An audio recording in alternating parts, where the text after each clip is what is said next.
Right, so we've got to a point now where we want to replace this ancient tape player that's in this Saab 9.5. So what we're going to need is a couple of these tools, and they go into the holes on the side, and this is how we're going to pull them out. Yeah, like that. And there we go, easy as that. Right, so the next thing that we need to do is take the cage out of where it is.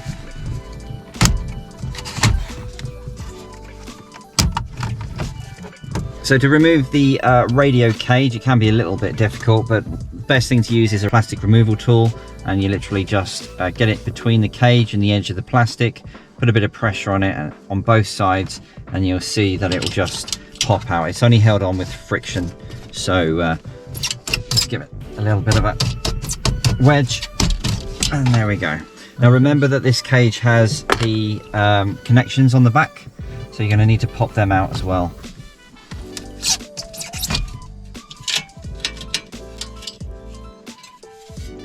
So we've got the cage and the original radio out of the car now, and we're left with this magnificent hole. What you have in here is the sort of Saab ISO connection point here, which is what we're going to be using, and you separately will have the antenna connection. Okay, so the first thing that we're going to do is we are going to plug the antenna adapter, which comes separately, into this section here, so it gives you sort of a generic antenna. The next thing that we need to do is ensure that we can get some steering wheel controls.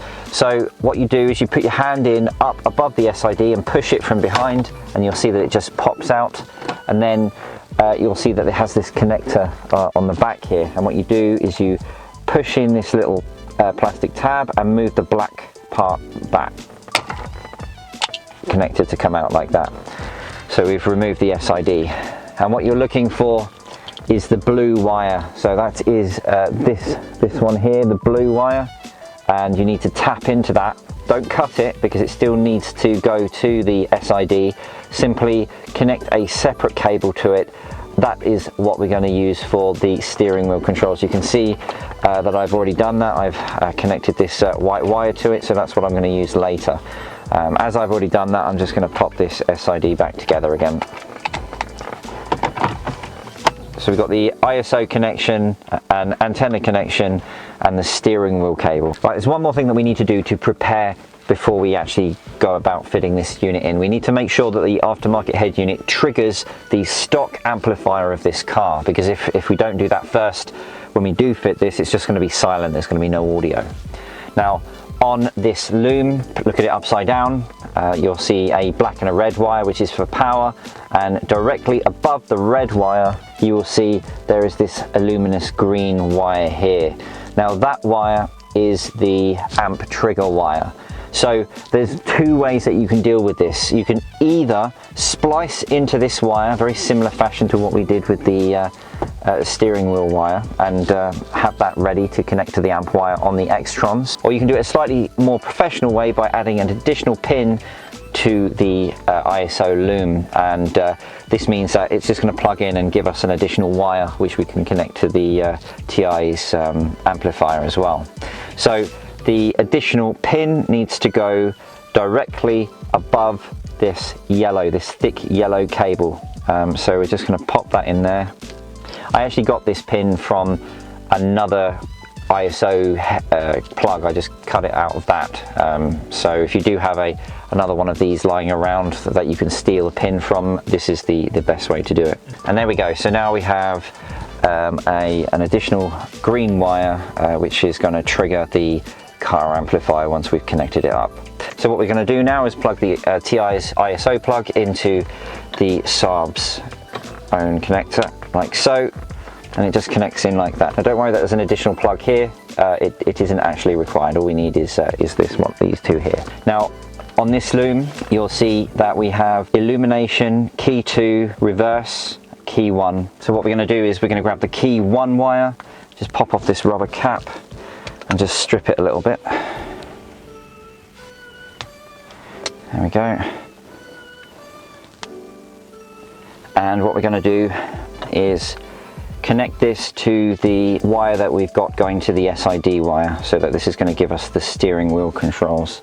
Now This is a case of do as I say and not as I do. You should be soldering these connections together and using heat shrink to keep them there. But as you know, I replace head units all the time in my car, so I'm just going to do this with a bit of insulating tape.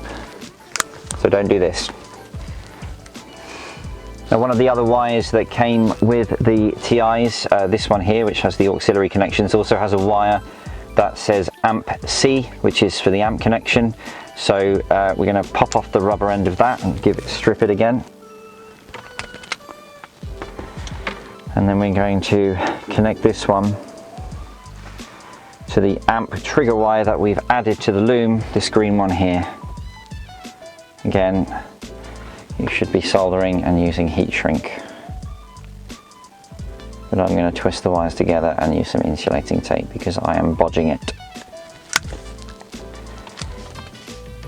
Right, so the next thing we want to do is deal with this illumination wire.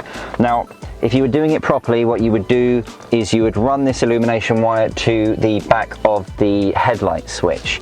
I'm not going to do that because it's pointless, because this car has headlights always on, so having the ability to switch it on and off is not really going to make any difference. Now, the reason why I need to connect this to something though is because the front of the Teyes unit has these illuminated capacitive touch buttons. They will not illuminate unless I supply power to the illumination cable. So I'm going to connect this wire to this red wire here.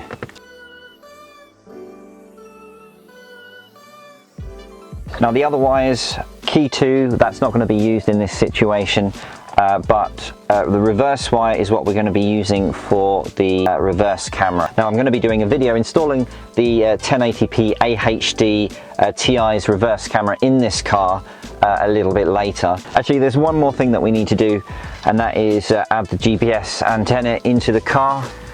So, standard GPS antenna.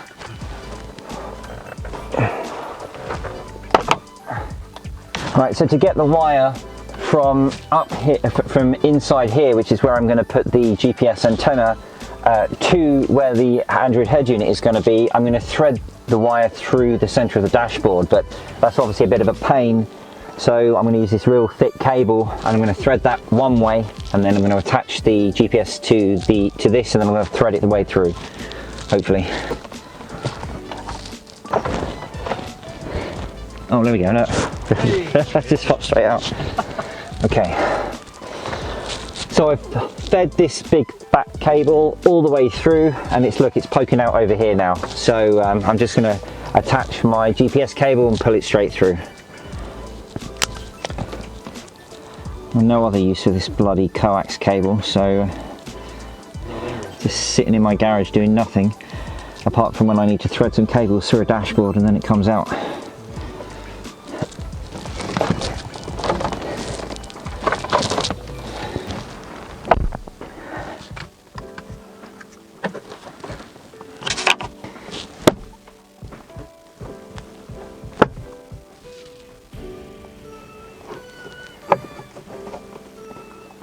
Okay, so now that the GPS antenna is hidden up here with the wire down here, we are ready to go. So now the wiring is 100% ready to go. We just need to get the head unit mounted in position.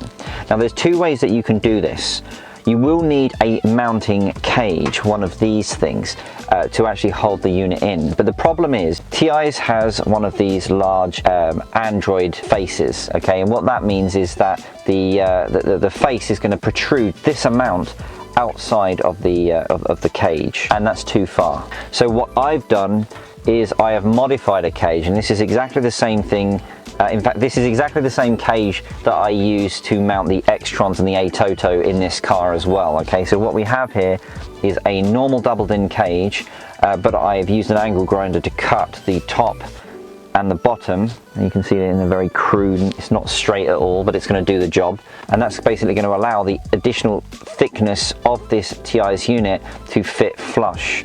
Now, you don't need to do this, you could just leave the cage intact, but what that's going to mean is that the Teyes unit is going to be sitting, it's going to be protruding from the dashboard a little bit. I'm going to pop all our wires into the cage, in through the cage, like so, and we're going to basically wedge this in to the gap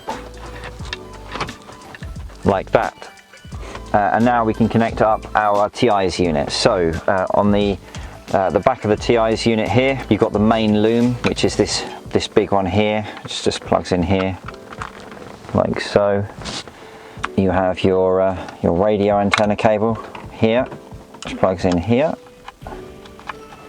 like that.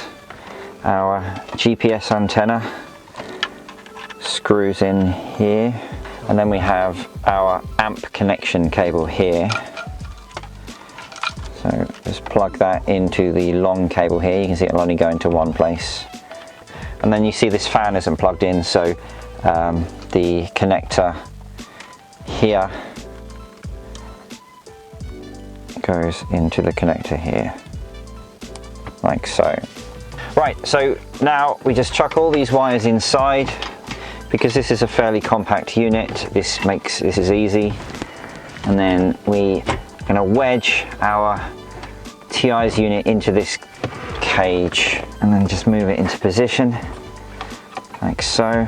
And then we have our specific Saab 9.5 bezel, which we just place. Okay, so here it is installed in the Saab 9.5, and as you can see, it does actually look perfect. The bezel that I have installed here was actually something that I bought on eBay specifically for this car to make any aftermarket head unit look as good as possible, and as you can see, I think it looks pretty damn good as it stands at the moment. So